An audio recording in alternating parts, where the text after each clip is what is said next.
Well, hello. Welcome again to this series about discovering what's going on with your diode laser. How does it work? Why does it work? In the last session, you saw me losing my diode virginity. Yes, I've tasted the forbidden fruit, and it's all right. But there's still a lot to learn. As I promised you before, this is not my laser is better than your laser series. I can do this. Can you do this? No, this is nothing like that. This is all about digging into the science that goes into how your diode laser works. And I took advantage of my knowledge of CO2 lasers, and I was able to produce a pretty good engraving with this silly 5-watt diode laser. Well, 5 watt? Well, it was only running at 30%, but I was doing 400 millimeters a second. Now, these are speeds that are unheard of on your machine. So why was I able to do that? So that's part of what we're going to be looking at today.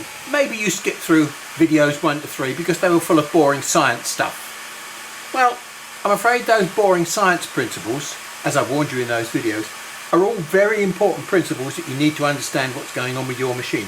And I'm going to be mentioning quite a few of those principles now, so if you're not keeping up to speed or I'm talking rubbish, go back and watch the videos. Now, we spoke about how it was possible with so little power to mark this card. Card is made of wood pulp, and wood pulp is mainly cellulose, and cellulose has got almost zero absorption of 450 nanometer light waves. You can't agitate this stuff with 450 nanometer light. This is a material that is not excitable to your frequency of light. So how come I managed to do this? Well, first of all, remember, although this is wood pulp on this side as well, it's dyed. The blue light that you fired at this has been able to transfer into kinetic energy, and it's energized the dye molecules in this material to a point where they have flown apart and they're no longer black dye and they've evaporated. If you look carefully, you'll see there's a slight brown tinge, which is maybe a little bit scorching on the white card underneath. We have not cut the card itself. This is completely flat on the surface. You will not feel any difference between this surface and this surface here, because we have not touched the pulp itself. All we've done is remove the dye. We've evaporated the dye from the surface. Here I've got a piece of black material. Listen. Yeah, it's metal. It's aluminium, and it's anodized aluminium. Now this has been anodized. It's been silver anodized. If we look carefully just here, you may see some scratches. And those scratches have scratched through the anodized surface to the bare aluminium underneath. And what happens is, you put this into an electrochemical bath and it converts the surface of plain raw aluminium into a hard material called aluminium oxide, which is basically, let's describe it, little salt crystals, micro salt crystals that sit on the surface, just a few microns in size. But they are little crystals which have got the air spaces between them. And this aluminium oxide is stuff you use in sandpaper, grinding wheels. It's a very, very hard surface on here. It's an oxide. It's not metal. It's a non-metal. It's still a porous material which, if you allow water to get through here, it will erode the aluminium underneath. So this surface has to be sealed. There are all sorts of colours that you can convert this material into. Black is just one of those colours, and what happens is you penetrate the surface and fill the gaps in between the salt crystals with a dye, any colour dye you like. Then you can seal the surface and it becomes a very useful material. But the dye is not metal, so what we do, we're going to use exactly the same process that we used on here, same parameters, 400 millimeters a second, 30% power, and we're going to see what we can do to the dye in this material. We found in the previous session that the ideal focus for this should be round about 29 millimeters. We'll run my little test pattern on it. Very small, very economical, very fast. Now blink and you'll miss this. Well, that's pretty interesting. You can't see a thing.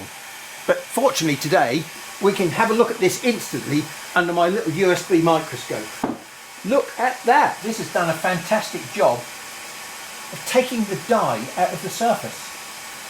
And what we're left with, the aluminium oxide. So whatever colour your anodised aluminium is, once you remove the dye, you will always get white lines underneath. My little mouse design in Lightburn might look a little bit strange, because what you've got to remember is you would normally be burning black onto white paper. And what we've done here, we've swapped the image round because we're trying to burn white onto black paper. So we've got a negative image in here which we're trying to copy onto our piece of black anodised aluminium. Today you'll see that I'm actually looking and watching the blue light on the surface. Why? I was surprised at how much intensity there was in that light. Now today, all I've got on is an ordinary pair of sunglasses. These have got a slightly silvered outside to it, but when I close my eyes, I can't see any white spots in front of my eyes. So I know that the intensity of light has been sufficiently damped by these glasses to protect my eyes. There's no laser beam coming out of there, because if there was, hey, the chances are I would be receiving some fairly nasty laser burns by now. The only thing that's dangerous about that light is just like a welding arc, it's intense, and there are some nasty spikes of UV C and B in that light. I'm not going to stand there and watch that light, because, you know, I'm not stupid. It doesn't do it really doesn't do much good to keep straining your eyes. I just really want to remove the fear that most people have of laser lights. A tsunami of laser photons is going down and hitting the material. How is it getting to your eyes? It can't. You've got to put your head underneath the laser beam, because laser light travels in straight lines. Unless it gets reflected off of something directly into your eyes, then there's no danger.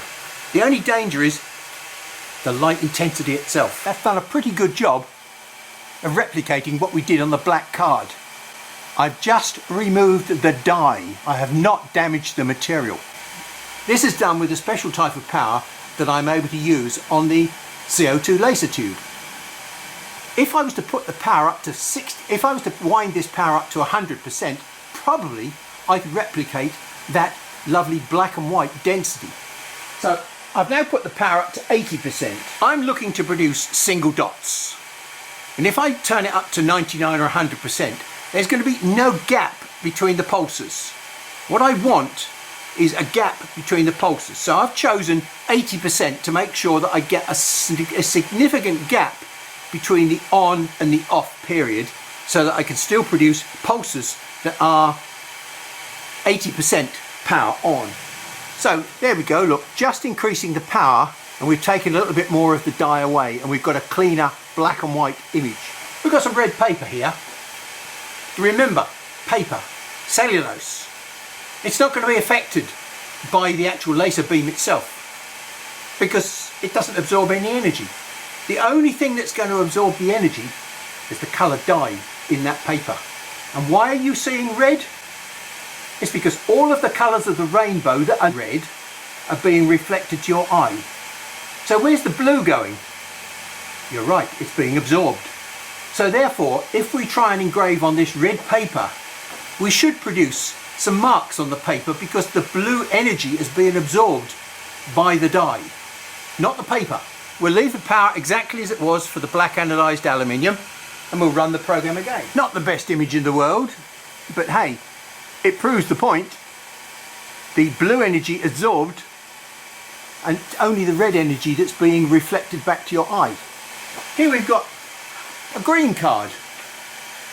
Now, I told you why nature was green. Nature wants all the blue and all the red in the spectrum, and what it lets you see is what it doesn't want, which is green. This is going to absorb all the red, and we're going to get quite a nice picture. White card. It's got a green surface to it. Green. Looks very good as well. Okay, so now here we've got an interesting question. Blue. What do we think is going to happen? Now, because you can see blue, it means the blue light is being reflected from all the colours of the rainbow.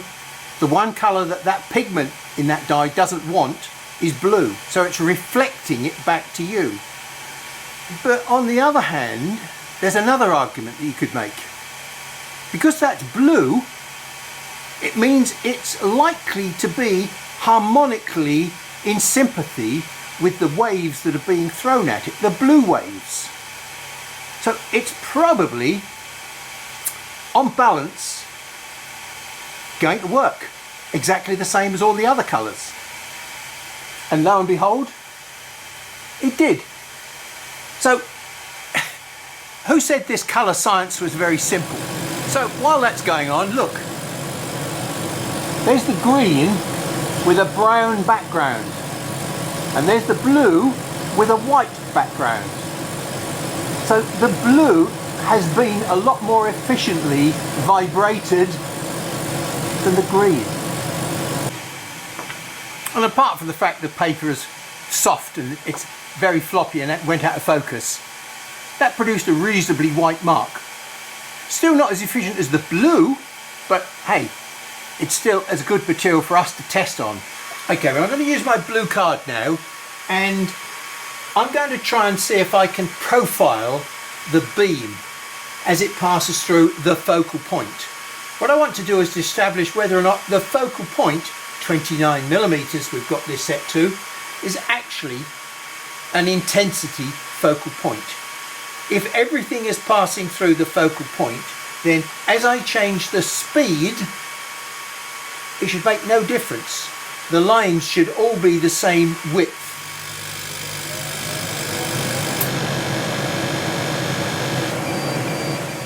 $600, $400, $200, and then we're going to carry on going down. We've definitely got some deep bits in the middle here, even at 600mm a second. So this is not a flat-ended beam. It's definitely got a point to it. And how do I know that it's got a point to it? Well, look at the edge here. The edge has got damage, and then the centre has got more damage. By running slower, what we're doing, we're increasing the exposure time. The higher power in the centre is taking over, and we're getting less probably burning on the outside edge of the beam. Right, now this one at the bottom here is 10mm a second. And look at the width of the beam. It's gone from 0.2 to 0.4 wide there.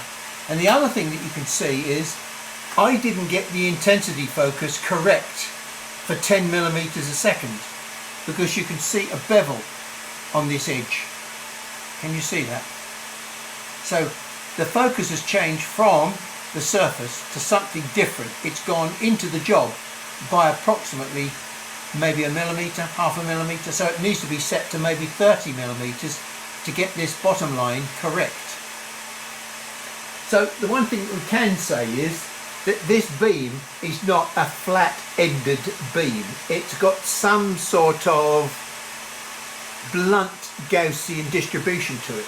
Now the other interesting thing is, let's look on the back, and what we can see here is we've actually burnt through on the very last one at 10mm a second, but the width of the burn through is not the same as the width at the top. So there's quite a sharp change in dimension between over the thickness of that 1mm. Okay, and that again will help to tell me roughly what the shape of the intensity profile is. So we'll now use exactly the same program onto the edge of a piece of wood to see if we can get an idea of what the beam profile is as we change speed.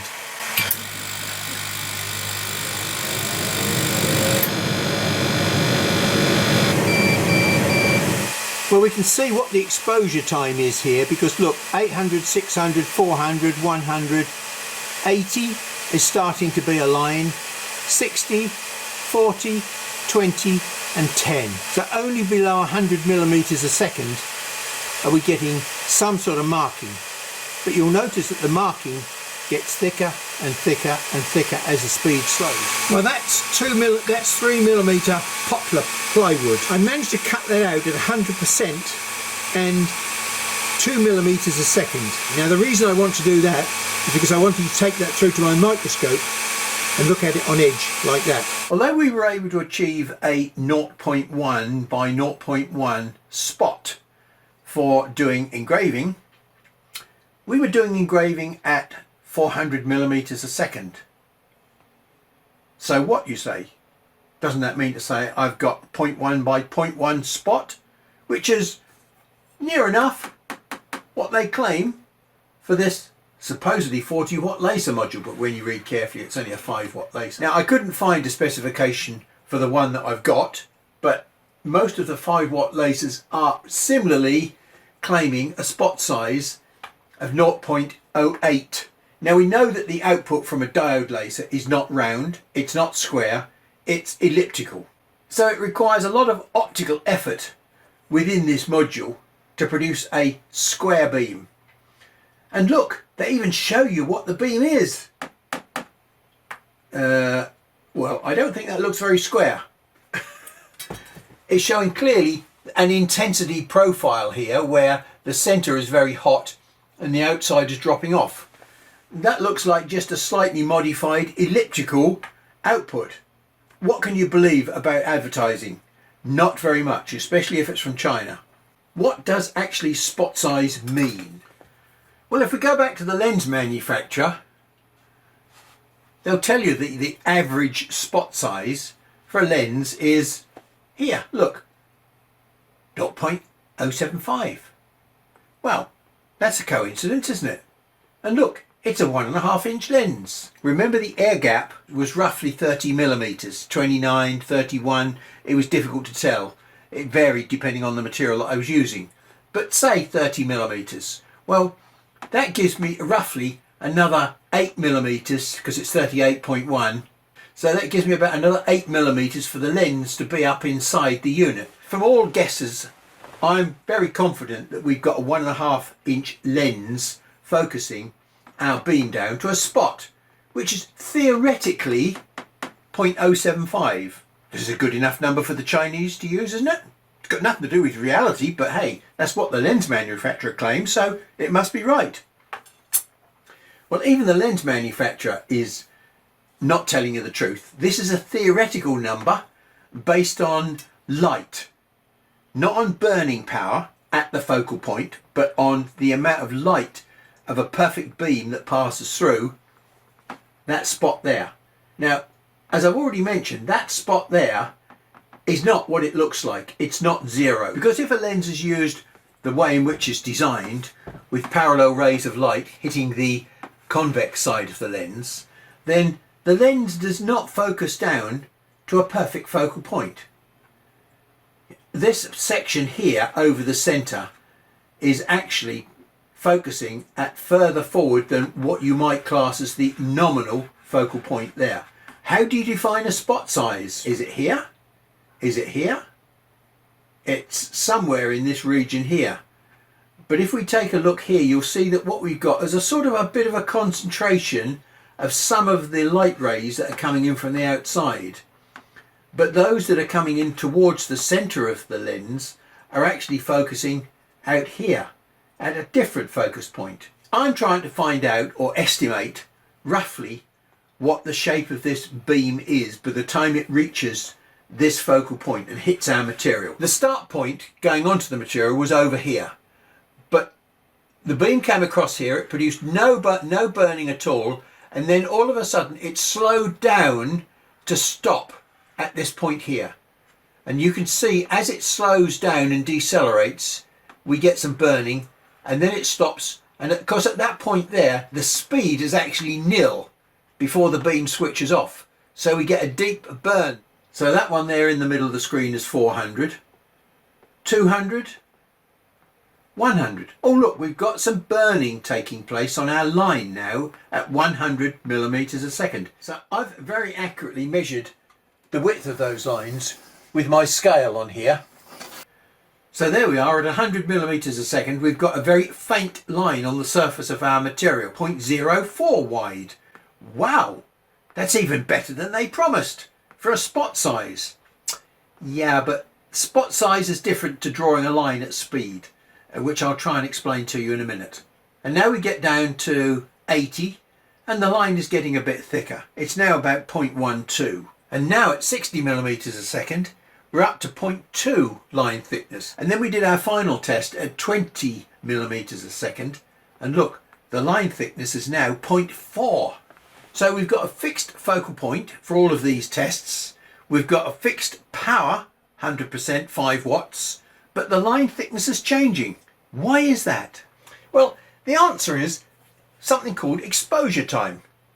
Now, I'm going to give you a little model of what exposure time means that you will never forget. Here I've got a fixed power laser beam. Here I've got a piece of material. If I do it at a nice gentle rate, you'll feel the heat on your hand and it begins to hurt a little bit. And the slower you do it, the more it will hurt. That's the point of exposure time. It hurts if you expose it to a certain amount of energy. The faster you move, the less you hurt the material. The slower you move, the more you hurt the material, because you are exposing the material to the energy for a longer period of time. Now, the problem when you look at this diagram is, this is a diagram of the intensity in the beam. This is not a diagram of the beam itself. In other words, if that was my beam, the beam may be parallel. And if it had uniform energy density across the whole width of that beam, that's the shape of the hole that it would make. If there's a higher damage capability at the centre than there is at the outside, then that's what this picture here implies. We've got a constant beam width, but the energy intensity within the beam varies. Now, my supposition was that the diode laser, I could see from my experience that it certainly wasn't anything like the Gaussian beam I've experienced on the CO2 machines, that we've got something that maybe looked like that, a rather blunt beam. But the more I look now at cutting, I'm finding I think this is probably more down like this sort of shape, especially when we pass it through a lens, which I'll speak about in a minute. I think instead of a mountain or even a sort of a molehill, we've got maybe a cowpat. The poplar plywood that I used was 3mm thick. So when we examine a cut that goes through 3-ply material, because the material runs in different directions, we might get a distortion of what's actually happening. So I used a piece of 3mm balsa wood to carry out a test. Let's just see what we get. Right, this is 25 times magnification. You can see we've got a rather, it's a sort of a cone. I hope that with my experience I will be able to interpret what that really means to you by way of the mix of beam shape and aberration caused by the lens. The line thickness data for the test with the poplar plywood, I've converted that into a sort of a little graph to try and give myself an idea of exactly what might be going on. If I use 1mm as a reference, i.e. 20mm a second, it takes roughly 50 milliseconds to travel 1mm. So that's what my scale is down the side here. It's 1mm worth of travel speed, and it generated a line width of 0.4. 200mm a second, which is where the line started to appear. Those are the cut widths, and what I've done, I've then drawn a sort of a graph around the outside of that, because remember the focal point remained the same. The only thing that changed was the line width at the focal point as I allowed more time to elapse. So this gave me a sort of an idea that I'd got a fairly blunt beam, but of course this was also being combined with the spherical aberration that we're getting from a 1.5-inch lens. It didn't give me the real answer, but when I looked at the cut, we can see here I've drawn in red the actual shape of the burn profile, and then we've got this orange zone around the outside here, which is, if you like, the damage profile that the heat is caused within the material itself. It's radiated out away from the cut, and we've produced it as a heat damage zone around the outside of the cut. To explain how this shape occurs, I'm going to have to basically try and tell you how a cut propagates in a piece of material with a laser beam. Well, I'm afraid I'm now going to subject you to one of my dodgy diagrams. As I mentioned in my previous series, I always remember when I was at school, my art teacher said to me, "Sadler, become a plumber." Okay, now this is supposed to represent the light rays coming out of the diode laser. And here we've got the material thickness 3mm thick. What I've drawn here is a little intensity distribution graph of what these rays might be, different intensities, because although they might start off roughly the same intensity before the lens, after the lens we're going to get all sorts of intensity distortions at this point here, and I've tried to estimate roughly what might be happening at the focal point here where we're going to start damaging material. These mauve rays are relatively low power. They cannot damage the material unless you run them for half a second, 1 second. It requires a certain amount of exposure time for these mauve rays to start affecting this green material. Whereas the red rays that are right at the centre here, they may well be able to force a little hole, through the material to start with. And as soon as they force their way into the material, they will start finding their way into the material like that. Now the orange rays next to it will start to have an effect as well, but they won't have anywhere near as much effect. Let's just put some stupid times on this. Let's just say after 1 second the red ray has reached there, and after 2 seconds the orange rays have reached here. But because after 2 seconds the red ray will have gone there. Okay, now after 3 seconds possibly the blue rays will start to have an effect like this. But of course by that time, after 3 seconds, the red ray will have gone to there and the orange rays will have gone to, okay, now after 4 seconds these brown rays will start to have an effect. But by that time the red ray will have gone another second, the orange rays will have gone another second, the blue rays, well, they won't have gone quite as far because they're lower power, okay, and the brown rays will hardly be doing anything at all. Okay, now and this goes on, and after you've reached say 10 seconds, then this will have just about reached the bottom. The orange rays may well be down here somewhere, the blue rays may well be here, because remember, intensity is the thing that affects cutting speed. The more intense the light, the faster the damage will occur. So consequently, here we are just about to finish, and the mauve rays are starting to come in. So what we're going to finish up with is a beam profile, a cutting profile that looks like this. That's the procedure by which this shape has been generated by the laser beam, and that's the intensity profile of a 35 watt RF laser.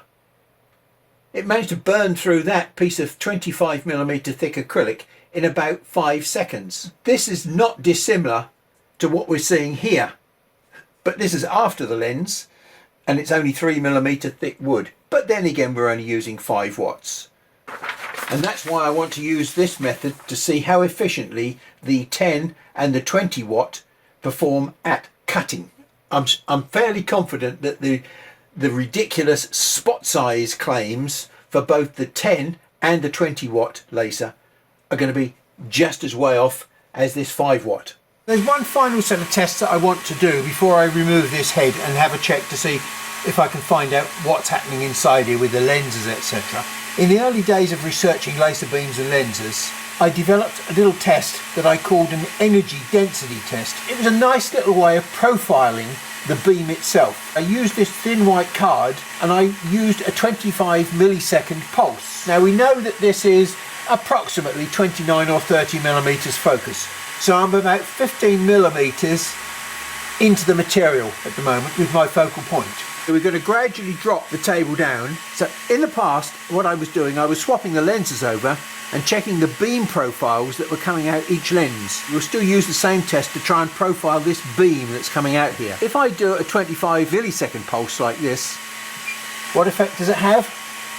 Nothing. It's white, which is reflective, and B, it's also mainly cellulose. So I'm going to use this thin red card, which, as we saw before, was able to accept this energy. We were messing with the dye but the dye will actually convert the energy into heat. So I should be able to use this red card to develop a beam profile. I don't have a digitally controlled Z-axis on here. I've rigged up a little digital gauge so I can measure, step down and measure 2mm steps as I go down. The starting position is what I think is the nominal focus set 15mm below this material. This is a starting pulse, and then I move across 3mm and I'll drop the table down 2mm, and we do another pulse. We move across, drop the table 2mm and do another pulse. You're not going to watch me do all this. I'll run this from the focus point being 15mm into the material to being 15mm above the material, and then we'll look at the results. This is 25 millisecond pulses, and these are 250 millisecond pulses. Why are they different? Back to my dodgy diagrams. We all know how a laser beam focuses from something down to nothing and then passes through the focal point here and grows larger. Well, my set of results that I've just produced here are basically running from large through the focal point and back to large again. What they're doing, they're sampling at each of these positions as I've shown on here, because that explains clearly why they change size going in this direction. The problem is, why is that one different size to that one? Because they're both done, for example, at that point there. One was done with a 25 millisecond exposure time, and this one was done with a 250 millisecond exposure time. Okay, let me just say that I'm totally unqualified to do what I'm just about to do, and that's I'm going to put on an air crash investigator's hat, and we're going to look at this hole in the ground where the aircraft crashed. And what we're going to try and do is deduce how and why the aeroplane crashed from the evidence that we see in front of us. Those are the facts. How can we turn those facts into something that is meaningful? This first test was done at 15mm below the focal point. We're gradually lifting the material up and we're getting 2mm steps closer towards the focal point, and all of a sudden we reach a situation, look, there it is there. There's the smallest hole, so that must be the focal point. Now I'll clarify that slightly and say that's not the optical focal point, that's the intensity focal point. There's generally a difference between the two. And then we go past the focal point. At this point here, we're now 15mm above the material. So as you can see, there's a certain amount of symmetry to the beam as it goes in and out of focus. I've already done some measurements of this and really got three zones here that we can look at. We've got a very low intensity damage zone. We've got a medium intensity damage zone, which varies because you can see this is not uniform and flat. If I remove the light, you'll see it's got some taper to the sides of the crater. There's an increasing intensity as we move across this zone here. We don't know what the intensity is at the centre here. What we do know is that the intensity at that point there is sufficient to destroy the paper. I've measured these and I've assumed that the beam diameter goes out as far as this light intensity zone, and there's a hole in the centre which I've measured as well. So I'm going to call that outside diameter the beam diameter, and it happens to be roughly 1.5mm diameter. And the hole in the middle, well, it's not quite round, but let's just assume that it's round because it's got a nice top at the bottom to it, and that happens to be 1mm. So here's a lens and ray diagram that I've used before on my CO2 laser. It's a lens that's roughly 20mm diameter, and I've got a beam here that starts off at about 6mm diameter, but by the time it hits the lens it's around about 12mm diameter. And here we've got our Gaussian distribution, but this diagram will suffice to help us analyse what's going on. The first thing that I've drawn here is approximately the shape of the end of this unit, and now we'll superimpose the facts on this diagram. The first thing is here we've got a 5mm diameter lens. Okay, so it's a bit thick, but we're not interested in the physics exactly. So what we're more interested in is the principle of what's going on. We've got a very small part of a lens surface, and this small part of the lens surface here is very flat, relatively speaking.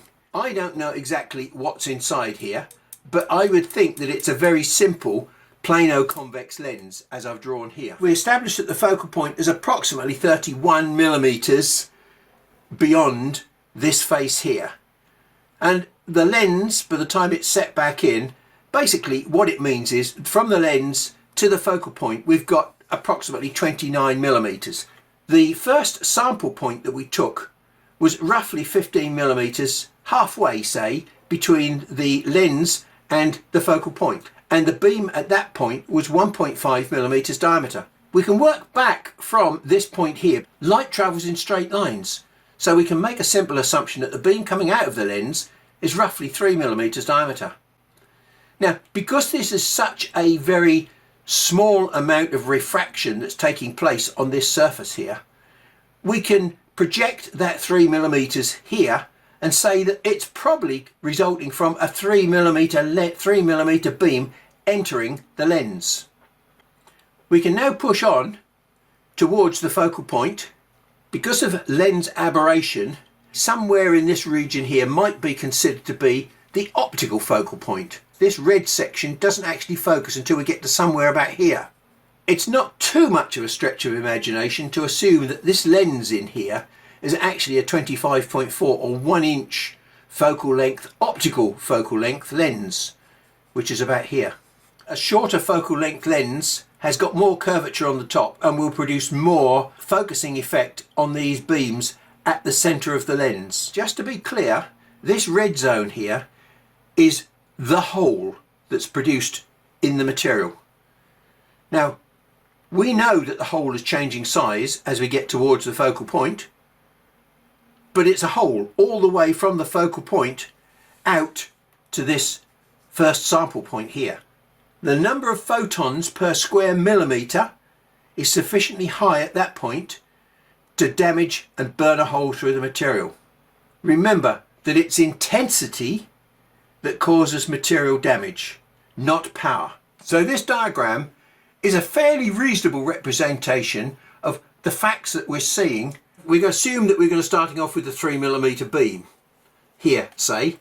That is approximately 7 millimeters square area.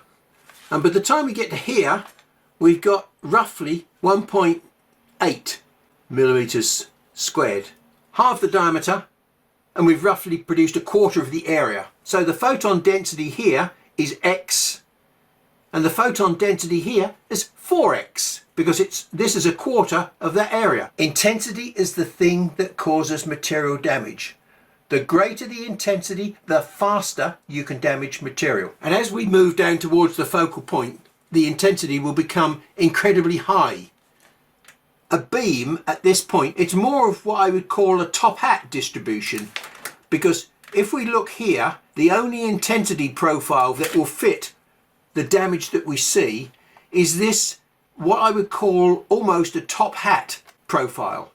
It's got a very small tail on it, like that. Then it basically comes up like this, and that's a top hat profile. But we've got a little bit of a variation on that because we've also got probably something on the end that looks like that.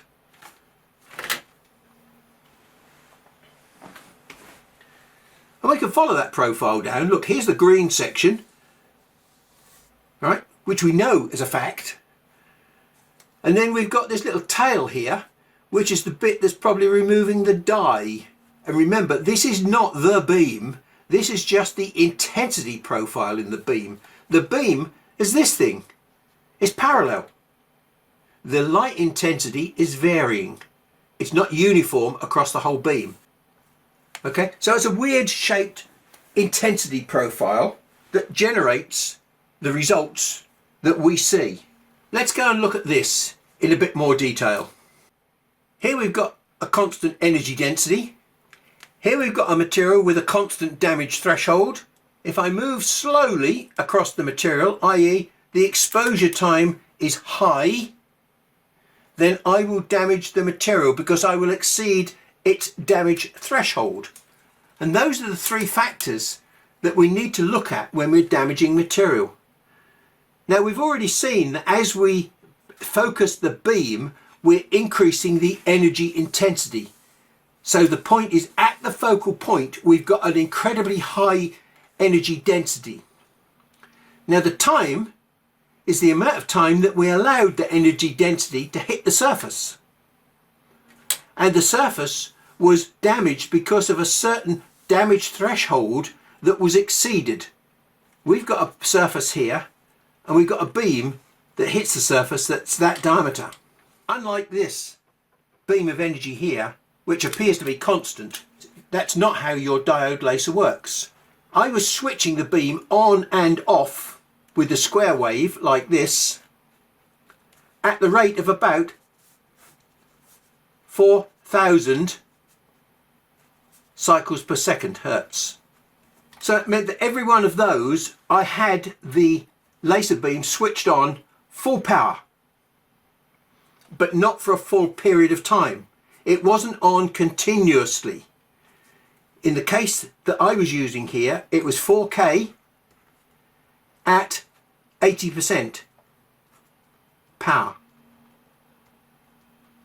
So what that meant is that what we had was a cycle here that was running 20% off, 80% on, 20% off, 80% on. And while the beam was on, it was running at 100% power, i.e. this profile here.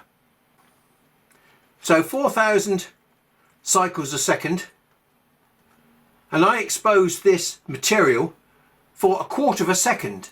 So that material was hit 1,000 times with that beam in the quarter of a second. So my damage was caused by 1,000 pecks of power. The very first peck produced a little mark like that. The second peck might have produced a mark like that. And the third peck, a little mark like that.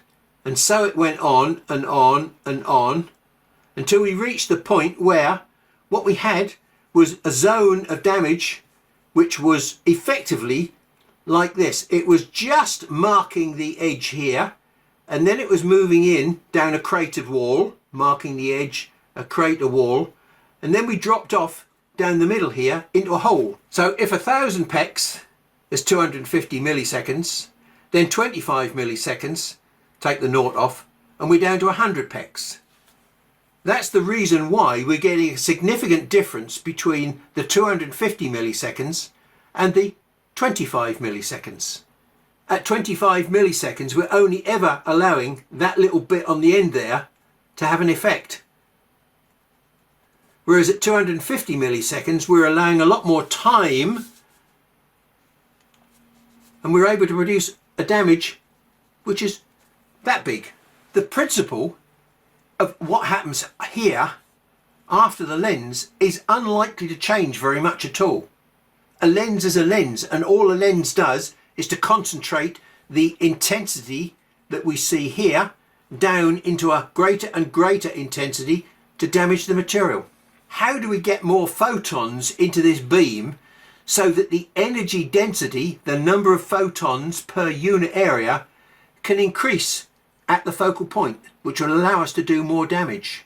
In this unit here, we've probably got just one single diode laser. If we want to go to 10 watts, which is where we're going to next, I think we'll probably have two of these. But we've got to have two of them sitting on top of each other at this point here, so that we can get twice as many photons at this point here, so that we can go down here with twice as many photons. The question is, are we going to produce the same result, or is this alignment here going to be sufficiently fuzzy and a bit out of line that we're going to produce a slightly bigger diameter here? So the only way that we can get more energy intensity into this beam is to add more diodes. And as I've shown you in previous illustrations, we can get multiples of this 5 or 6 watt diode concentrated into this one spot by various clever optical means. We're going to be less interested now in what's happening up here and more interested in what's happening down here. But now we've developed a simple set of tests, we can analyse what's going on just here.